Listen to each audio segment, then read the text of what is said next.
नमस्ते and welcome back to my channel. सबसे पहले मैं आज बता दूं, आज का जो मेरा वीडियो है वो है कम्प्लीटली किचन को डेडिकेटेड। ओवर द टाइम कुछ ऐसी चीजें होती है जब हम कुकिंग करते हैं लगातार, तो कुछ ऐसी चीजें हैं जो हम सीखते हैं, कुछ गलतियां करके सीखते हैं, कुछ दूसरों से सीखते हैं। और आज के वीडियो में वही सब अपने एक्सपीरियंसेस मैं आप लोगों के साथ शेयर करूंगी। देखिए क्या होता है, किसी भी भारतीय घर के अंदर जो सबसे इंपॉर्टेंट पार्ट होता है, इंपॉर्टेंट प्लेस होता है, तो मुझे लगता है शायद किचन होती है। क्योंकि हमारे जो किचन है, भारतीय घरों की जो किचन है, उसमें जो ताज़ा खाना बनता है रेगुलर दिन में 3 टाइम, उसको हमेशा से ही इम्पोर्टेंस दी जाती है और बनता ही है। और उसके अलावा जो कुजीन्स हैं वो भी हमारी किचन में अलग अलग तरीके के बनते हैं। तो कह सकते हैं सबसे ज़्यादा बिजी रहने वाला जो पार्ट है वो किचन है। तो बहुत ज़रूरी है कि हम लोग अपने टाइम को, स्पेशली जो लोग किचन में लगातार कुकिंग करते हैं, वो कुछ ऐसे रूटीन्स फॉलो करें कि जो टाइम वो कुकिंग में लगा रहे हैं उसमें से थोड़ा सा टाइम, वो कीमती टाइम बचाएं और अपने घर के या अपने किसी प्रोडक्टिव काम में लगाएं। तो बस आज का वीडियो थोड़ा लंबा भी है, तो अब ज्यादा टाइम वेस्ट ना करते हुए जल्दी से वीडियो पे बढ़ते हैं।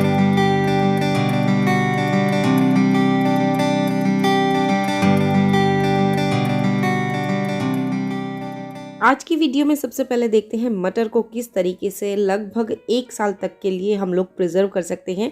सर्दियों का सीज़न जाने वाला है और साथ साथ जाने वाला है ताज़ी मटर का सीज़न भी। तो इसको प्रिजर्व करने का सबसे बेस्ट तरीका है वो मैं आज आप लोगों को बताऊंगी। ऑब्वियस सी बात है, सबसे पहले हमें मटर को इस तरीके से छील कर रख लेना है। अच्छी क्वालिटी की मटर हमें लेनी है और साथ में तैयार कर लेना है आइस वाटर। उसके अलावा पानी को गर्म कर लेंगे, अच्छे से उबाल लेंगे और उसमें नमक और चीनी डाल देंगे। उसको अच्छे से मिक्स कर लेंगे। पानी को अभी उबलते ही रहने देना है। इसी समय पर हम अपनी जो हरी मटर है वो इसमें डाल देंगे और लगभग 2 मिनट के लिए अच्छे से उबलने देंगे। ध्यान रखें, इससे ज़्यादा देर तक इसे नहीं उबालना है। और उसके बाद गैस को कर देंगे बंद और इसको फटाफट से ड्रेन कर लेंगे। बहुत से लोग बताते हैं कि उन्होंने मटर को प्रिजर्व किया था, लेकिन 2 या 3 महीने के बाद मटर में से अजीब सी स्मेल आने लगती है। लेकिन अगर आप अच्छे से प्रिजर्व करेंगे, सारे स्टेप्स को फॉलो करेंगे, तो आप देखेंगे मटर 1 साल के बाद तक भी ख़राब नहीं होगी। तो आप देखेंगे अभी तक भी मटर में से स्टीम निकल रही है, यानी कि वो गर्म है। तो उसको आइस वाटर में डाल लेंगे और देखिए मटर का कलर कितना हरा है। और ऐसा इसलिए हुआ है क्योंकि इन्हें उबालते टाइम हमने चीनी ऐड कर दी थी पानी में। कुछ लोग इसी स्टेप के बाद ही मटर को डीप फ्रीज कर लेते हैं, लेकिन इस तरीके से मटर अगर हम प्रिजर्व करते हैं तो उसकी शेल्फ लाइफ ज़्यादा नहीं होती है, क्योंकि अभी इसमें बहुत ज़्यादा मॉइस्चर है। तो उसके लिए हम क्या करेंगे, इस तरीके से एक किचन टॉवल के ऊपर इसको फैला देंगे और इसको लगभग रात भर के लिए या फिर 10 से 12 घंटे के लिए फ्रीज़र में रख देंगे। गर्मियों में मटर का सीज़न नहीं होता और हमें जो फ्रोज़न मटर मार्केट में मिलती है उसी से काम चलाना पड़ता है, लेकिन वो उतनी स्वादिष्ट या इतनी मीठी नहीं होती है। लेकिन अगर आप इस तरीके से घर पर मटर को फ्रीज़ करेंगे तो उसका कलर भी बहुत अच्छा रहता है, स्वाद भी बहुत अच्छा रहता है और वो ताज़ी भी काफ़ी लंबे समय तक बनी रहती है। और मटर तो ऐसी चीज़ है या ऐसी सब्ज़ी है जो ना जाने कितनी ही रेसिपीज़ में यूज़ होती है। तो अब इसको स्टोर करने के लिए हम क्या करेंगे, इस तरीके के जिपलॉक बैग्स मैंने ले लिए हैं और इसके अंदर हम इसको पैक कर लेंगे छोटी छोटी क्वांटिटी में। छोटी छोटी क्वांटिटी में इसलिए बोल रही हूँ कि जिस समय पर अगर हम एक साथ ज़्यादा बड़ी क्वांटिटी को स्टोर करते हैं, फ्रीज़ करते हैं और उसके बाद जब हमें उसे यूज़ करना होता है तो हम बार बार उसे निकालेंगे और डीफ्रोस्ट करेंगे, तो इससे क्या होगा, जो हमारी मटर है वो जल्दी ख़राब हो जाएगी। तो बेटर ये है कि छोटी छोटी क्वांटिटी में हम इसे स्टोर करें और जितनी एक बार में ज़रूरत है सिर्फ उतनी ही मटर हम फ्रीज़र से बाहर निकालें। कम क्वांटिटी आपको चाहिए तो 1 पैकेट निकाल लीजिए, ज़्यादा चाहिए तो 2 या 3, उसके अकॉर्डिंग आप निकाल सकती हैं। लेकिन ध्यान रखें, इस तरीके से कोशिश करें जब इसको पैक करें, हाथ से ही हम जितनी हवा, जितनी एयर इस पैकेट से बाहर निकाल सके वो अच्छा रहेगा। इस समय पर जितनी कम एयर इस पैकेट के अंदर होगी, मटर की शेल्फ लाइफ उतनी ही ज़्यादा होगी। सबसे पहले मैंने मटर को इस तरीके से जिपलॉक बैग्स में डाल लिया था और उसके बाद एक अलग से कंटेनर लिया और उसके अंदर इस तरीके से इनको स्टोर करके रख दिया। आप चाहें तो अलग किसी बड़े कंटेनर में डायरेक्ट भी इन्हें स्टोर कर सकती है, लेकिन बात फिर वही आ जाएगी कि हमें बार बार उन्हें डीफ्रोज करना होगा। और बाद में जब भी आपको चाहिए इस तरीके से जितनी क्वांटिटी आपको चाहिए उतनी निकालिए और उसको थोड़ी देर के लिए पानी में डिप करिए और अपनी मनपसंद रेसिपीज़ में मटर यूज़ कीजिए। इसके बाद हम बात करते हैं अलग अलग तरीके के वेजिटेबल चॉपर्स के बारे में। फ्रेंड्स, एक बात तो है, जब भी हम कुकिंग करते हैं एक बहुत ही जो मुश्किल टास्क हमें लगता है वो होता है फूड प्रिपरेशन का। एक अच्छा खासा समय हमारा फूड प्रिपरेशन में चला जाता है, लेकिन अगर हम स्मार्टली सोचें तो इस तरीके के कुछ चॉपर्स को हम अपनी कुकिंग में इंक्लूड कर सकते हैं। इसके 1 या 2 या 3 नहीं, ढेरों फ़ायदे हैं। जैसे एक तो आपका काम बहुत जल्दी हो जाता है, दूसरा आपको स्ट्रेस नहीं होती, तीसरा जो आपको पीसेस मिलते हैं वेजिटेबल्स के कटिंग के बाद या चॉपिंग के बाद वो बहुत ही इवन साइज़ के होते हैं और अपनी अपनी रेसिपीज़ जो भी आप बना रही हैं उसके हिसाब से आप अलग अलग तरीके के चॉपर्स यूज़ कर सकते हैं। ख़ास तौर से जब आपको बल्क में कुकिंग करनी होती है तो ये तो बहुत ही ज़्यादा काम की चीज़ है और इसको यूज़ करने के बाद काफ़ी हद तक जो चॉपिंग बोर्ड है उसकी ज़रूरत नहीं रहती। मार्केट में आपको मैनुअल चॉपर्स के साथ साथ इलेक्ट्रिक चॉपर्स भी मिल जाएंगे और अगर मैं इनको कंपेयर करूं फूड प्रोसेसर्स के साथ तो मुझे ये पर्सनली ज़्यादा पसंद है क्योंकि बहुत कॉम्पैक्ट होते हैं, आसानी से कहीं भी हम इन्हें रख सकते हैं। बहुत छोटा साइज़ इनका होता है। इसके अलावा अगर आप कहीं बाहर ट्रैवल कर रहे हैं तो इनको कैरी करना भी बहुत आसान है। फूड प्रोसेसर्स की तरह ही इसमें भी अलग अलग तरीके के ब्लेड अटैचमेंट्स आते हैं। आप अपनी ज़रूरत के हिसाब से जो अटैचमेंट्स हैं, ब्लेड्स हैं, वो यूज़ कर सकते हैं। जिस रेसिपी में जिस तरीके की वेजिटेबल कटिंग आपको चाहिए वो आप चूज़ कर सकते हैं। अगर आप भी मेरी ही तरह फूड प्रोसेसर के बजाय वेजिटेबल चॉपर को पसंद करते हैं, प्रेफर करते हैं, तो प्लीज़ कमेंट बॉक्स में ज़रूर शेयर करें।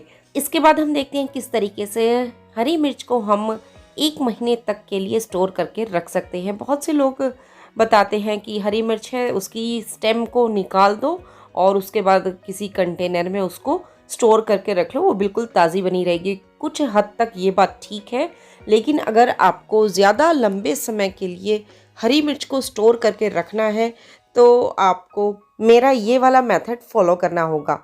उसके लिए हम क्या करेंगे, कंटेनर में सबसे पहले हम क्या करेंगे, इस तरीके से एक पेपर नैपकिन को बिछा देंगे। इससे क्या होगा कि जब हम इसके अंदर एक लंबे टाइम के लिए हरी मिर्च को स्टोर करेंगे तो जो मिर्च है वो अपना मॉइस्चर छोड़ेगी और जब हम पेपर नैपकिन से उसको ऊपर और नीचे दोनों जगह से कवर कर देंगे तो पेपर नैपकिन उस सारे मॉइस्चर को अब्जॉर्ब कर लेगा। इससे हमारी मिर्च एक लंबे समय तक ताज़ी बनी रहेगी और गलेगी नहीं। हरी मिर्च स्टोर करने के लिए अगर आप लोग कंटेनर की जगह जिपलॉक बैग यूज़ कर रहे हैं तो सेम इसी तरीके से जिपलॉक बैग के अंदर भी एक पेपर नैपकिन अगर हम रख देंगे तो हरी मिर्च लगभग 1 महीने के लिए बिल्कुल ताज़ी बनी रहेगी। हाँ, अगर आपको इससे भी ज़्यादा लंबे पीरियड के लिए इन्हें प्रिजर्व करना है तो आप क्या करें, इसका पेस्ट बना लें, उसके बाद आइस ट्रे की हेल्प से इसके क्यूब्स बना लें और उनको फिर डीप फ्रीज कर लें। इससे ये आने वाले कई महीनों तक ख़राब नहीं होती। नेक्स्ट हम बात करेंगे माइक्रोवेव ओवन की डीप क्लीनिंग के बारे में। आजकल लगभग हर इंडियन किचन में माइक्रोवेव यूज़ होने लगा है। खाना गर्म करने से लेकर केक बनाने तक कई कई तरीक़ों से हम माइक्रोवेव को यूज़ करते हैं, पर बहुत से लोग ये नहीं जानते कि माइक्रोवेव को बाहर से साफ़ करना जितना इम्पॉर्टेंट है उतना ही इसे अंदर से साफ़ करना है। इसके लिए हम क्या करेंगे, साफ़ पानी में 2 से 3 बूंदें बर्तन साफ़ करने वाला डिटर्जेंट मिला लेंगे और फिर उसमें एक किचन टॉवल डिप करके हल्का सा निचोड़ लेंगे। फिर उस किचन टॉवल को क्या करेंगे, माइक्रोवेव ओवन में पूरे 2 मिनट तक गर्म करेंगे। 2 मिनट के बाद हम क्या करेंगे, उस कपड़े को अंदर ही छोड़ देंगे और क्योंकि जो कपड़ा है या किचन टॉवल है वो गर्म है तो उसमें से जो स्टीम निकलेगी वो अंदर जितनी भी चिकनाई और गंदगी जमी हुई है उसको थोड़ा सा लूज़ कर देगी। आधे घंटे के बाद सेम उसी कपड़े से अंदर जमी हुई सारी चिकनाई है उसे पोंछ ले। वैसे मेरा ओवन आप लोगों को ज़्यादा गंदा नहीं दिखेगा क्योंकि मैं वीकली बेसिस पे इसी तरीके से पूरे ओवन को साफ़ करती हूँ। इसके बाद इस कपड़े को साफ़ पानी से अच्छे से धो लें और उसके बाद 1 से 2 बार दोबारा से पूरे माइक्रोवेव ओवन को अंदर से पोंछ लें। माइक्रोवेव के अंदर जो कांच की टर्न टेबल होती है उसको तो हम नॉर्मल सिंक में धो सकते हैं डिश सोप और स्क्रब की हेल्प से। अपने घर में यूज़ होने वाले इस तरीके के अप्लाइंसेस को अगर हम थोड़ा सा केयरफुली और मेंटेनेंस के साथ रखें तो सालों साल वो ख़राब नहीं होते। देखिए मेरा माइक्रोवेव ओवन तो बिल्कुल नए की तरह एकदम चमक उठा है। इसके बाद आगे बढ़ते हैं। देखिए अगर हम वर्किंग हैं या किन्हीं कारणों से कुकिंग के लिए ज़्यादा समय नहीं निकाल सकते तो मार्केट में मिलने वाले इस तरीके की प्री कट वेजिटेबल्स या फिर रेडीमेड पेस्ट हैं उनको हम अपनी कुकिंग में इंक्लूड कर सकते हैं, जिससे हमारा कुकिंग का जो टाइम है वो घट जाता है और हमें बार बार बाहर से खाना ऑर्डर भी नहीं करना पड़ता। इससे हम अपनी मर्जी से अपनी पसंद के हिसाब से खाना बना सकती हैं। देखिए मॉडर्न लाइफस्टाइल में हम लोग लगभग हर रोज़ संघर्ष करते हैं अपनी लाइफ को बेटर बनाने के लिए, ऑर्गेनाइजेशन के नए नए तरीके ढूंढें। अगर बात हो रेफ्रिजरेटर में सब्जियां ऑर्गेनाइज करके रखने की तो इस तरीके के वेजिटेबल नेट बैग्स बहुत काम की चीज़ है और इनकी जगह मैं इस तरीके के ग्रॉसरी बैग्स हैं उनको भी सब्जियों को स्टोर करने में काम में लेकर के आती हूँ। ये हमें मार्केट से शॉपिंग करते टाइम मिलते हैं तो उनसे हम अपने फ्रिज में रखी सब्जियों को अच्छे से ऑर्गेनाइज करके भी रख सकते हैं। ये ग्रॉसरी बैग्स ब्रीदेबल मटेरियल से बने होते हैं जिससे हमारे फल, सब्जियां या फिर फूल भी एक लंबे समय के लिए ताज़े बने रहते हैं।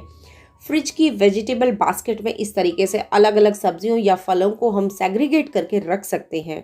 पॉलीथीन बैग्स में जब हम सब्जियां स्टोर करके रखते हैं तो उसकी शेल्फ लाइफ घट जाती है, बहुत ज़्यादा लंबे समय तक सब्जियां ताज़ा नहीं रहती।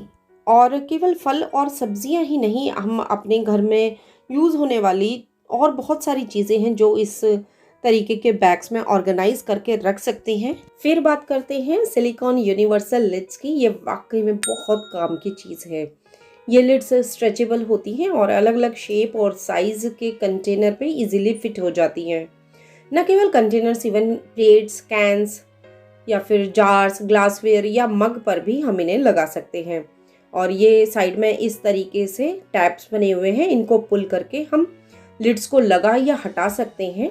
चाहे स्नैक्स को कवर करके रखना हो या लेफ्ट ओवर फूड आइटम्स को कवर करना हो, या फिर मान लिया आप कोई पार्टी थ्रो कर रहे हैं तो आप डाइनिंग टेबल पे फूड आइटम्स रखते हुए उन्हें क्लिंग रैप की जगह इन सिलिकॉन लिड से भी कवर कर सकते हैं, क्योंकि इनकी सबसे अच्छी बात यह है कि हमें अपने खाने को प्लास्टिक से कवर नहीं करना पड़ता। दूसरा, हम इन्हें रीयूज़ कर सकते हैं। जैसे मैंने अभी ये नमकीन बनाई और इसे मुझे गेस्ट को सर्व करना है तो मैं क्या करूँगी, उसे इस बॉल को मैं इस लिड की हेल्प से कवर करके रख दूँगी। इससे क्या होगा, जो किसी भी तरीके का ना तो मॉइस्चर अंदर जाएगा या किसी तरीके के इंसेक्ट्स या बग्स अंदर एंटर कर पाएंगे। इसी तरीके से अगर मुझे किसी भी तरीके की लेफ़्ट ओवर सब्जियां वगैरह भी स्टोर करनी है तो मैं इस तरीके के लिड से उसे कवर कर दूंगी, क्योंकि ये लिड्स ऑर्डर प्रूफ भी हैं और मैं आसानी से इनको फ्रिज में स्टोर करके रख सकती हूँ।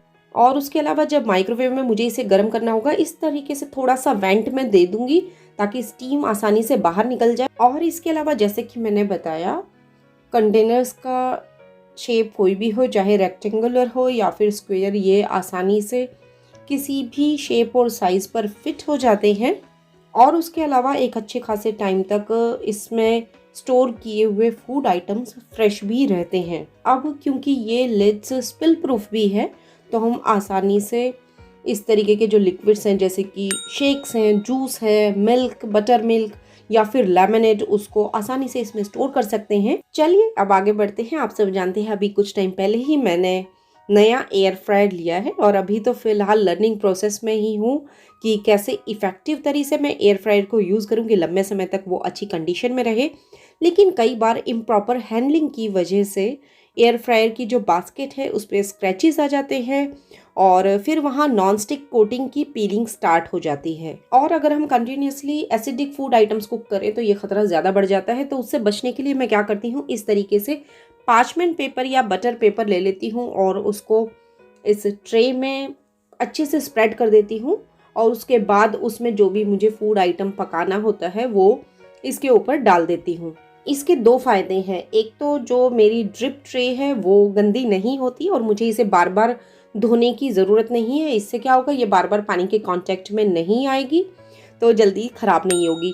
दूसरा जो रीज़न मैंने आपको बताया कि फूड आइटम्स के कांटेक्ट में आने के बाद किसी तरीके का रिएक्शन ना हो, तो उसके लिए भी ये स्टेप बहुत ज़रूरी है। हाँ, लेकिन भूल कर भी एल्युमिनियम फॉइल इसमें बिल्कुल ना बिछाएं, क्योंकि जैसे ही जब आप खाना गर्म करेंगे तो जो फॉइल है उसका रिएक्शन हमारे फूड आइटम्स के साथ होगा और हमारे फूड आइटम फॉइल से एल्यूमिनियम को एब्जॉर्ब कर लेंगे। कभी कभी ठीक है, लेकिन रेगुलर बेसिस पर हमें कुकिंग के टाइम एल्यूमिनियम फॉइल को यूज़ नहीं करना चाहिए। इसके अलावा गर्मियों में कोल्ड कॉफ़ी का मज़ा लेने के लिए हम पहले से कॉफ़ी आइस क्यूब्स भी बनाकर रख सकते हैं, जिसमें मैं क्या करती हूँ, सबसे पहले लगभग 2 कप पानी को अच्छे से बॉईल कर लेती हूँ। उसके बाद गैस बंद कर देती हूँ। फिर उसमें 1/3 कप मैं डालती हूँ इंस्टेंट कॉफ़ी पाउडर और लगभग 1 कप डालती हूँ चीनी। अच्छे से सब चीज़ें मिलाकर और इसे ठंडा कर लेती हूँ। उसके बाद आइस ट्रेज में डालकर लगभग 5-7 घंटे के लिए इसको मैं फ्रीज़ कर लेती हूँ। इसके बाद मैं इनको ट्रांसफ़र कर लेती हूँ जिप लॉक बैग्स में। अब कोल्ड कॉफ़ी बनाने के लिए मुझे बस 1 ग्लास दूध और 2 से 3 कॉफ़ी क्यूब्स को एक साथ ब्लेंडर में ब्लेंड करना है और हमारी झाग वाली क्रीमी कोल्ड कॉफ़ी बिना किसी झंझट के सेकंड्स के हिसाब से तैयार है। चलिए अब आगे बढ़ते हैं। तो देखिए, कई बार जब हम मार्केट से सब्जियां लेकर के आते हैं तो उसमें बहुत ज़्यादा मिट्टी लगी होती है, गंदगी लगी होती है, जैसे कि आलू या फिर अदरक या फिर इसी तरीके की कुछ और रूट वेजिटेबल्स। तो बजाय कि उनको साथ के साथ धोने के, हम अगर उनको कुछ टाइम के लिए इस तरीके से पानी में डिप करके रख देंगे तो हमारा बहुत कीमती टाइम बच जाएगा। और देखिए, जब थोड़ी देर आप इसे पानी में भिगोएंगे और उसके बाद बस हल्का सा हाथ इन पर आप लगाएंगे तो सारी डस्ट है वो अपने आप ही निकल जाएगी। आई नो, बहुत छोटा सा हैक है, लेकिन बहुत काम आने वाली चीज़ है। पानी में डिप करने से क्या होता है, जो मिट्टी इस पे लगी होती है वो फूल जाती है और उसके बाद बहुत आसानी से निकल जाती है। वैसे बेस्ट आइडिया अगर सब्जियां धोने का है तो वो है रनिंग वाटर। उसके बाद आपको किसी भी तरीके के क्लीनर की ज़रूरत नहीं होती, लेकिन उसमें पानी की वेस्टेज बहुत ज़्यादा होती है। इसी तरीके से जब हम अपनी रेसिपीज़ के लिए करी या फिर मसाला तैयार करते हैं, तो अगर हम उसमें प्याज भूनते टाइम थोड़ा सा नमक पहले ही डाल दें तो हमारे जो प्याज है या मसाला है वो बहुत जल्दी भुन जाता है। हाँ, बाद में जब भी आप डिश में नमक ऐड करें तो थोड़ा सा क्वांटिटी का ध्यान रखें। लास्ट बट नॉट लीस्ट, इसके बाद बात करते हैं मेजरिंग कप्स की। हम कुकिंग या बेकिंग में इस तरीके के कप्स का यूज़ करते रहते हैं, लेकिन कई बार जब इनमें स्टिकी सामान हम डालते हैं जैसे कि शहद या फिर कंडेंस्ड मिल्क, तो वो इसमें चिपक जाता है, अच्छे से पोर नहीं होता। तो उसके लिए हम क्या कर सकते हैं, इस तरीके से अपने मेजरिंग कप को हम ग्रीस कर सकते हैं। मैं कंपेयर करके दिखा रही हूँ। 1 कप को मैंने ग्रीस कर दिया है, दूसरे को ऐसे ही छोड़ दिया है। अब मैं इसमें शहद डालूंगी। अब आप खुद से ही कंपेयर कीजिए, जब मैंने बिना ग्रीसिंग वाले कप का शहद को वापस किसी दूसरे बर्तन में पौर किया तो देखिए कितना ज़्यादा शहद इस कप के चारों तरफ लगा रह गया है। जबकि जिस कप को मैंने ग्रीस कर दिया था, आप उसमें बची हुई क्वांटिटी देखिए शहद की, कितना कम शहद उसमें लगा हुआ है। तो बस आज के इस वीडियो को मैं यहीं पर ख़त्म करती हूँ। उम्मीद करती हूँ जो आज आप लोगों के साथ मैंने अपने एक्सपीरियंस किए हुए किचन के टिप्स एंड ट्रिक्स शेयर किए हैं, हैक्स शेयर किए हैं, आप लोगों को ज़रूर पसंद आए होंगे। पसंद आए तो पता है आप लोगों को क्या करना है, वीडियो को देना है एक थम्स अप और चैनल को कर लेना है सब्सक्राइब और बेल आइकन को प्रेस करना बिल्कुल ना भूलें, ताकि आने वाले नए वीडियोस का नोटिफिकेशन आपको मिलता रहे। तो फिर मिलते हैं एक और नए वीडियो के साथ, तब तक के लिए good bye and take care.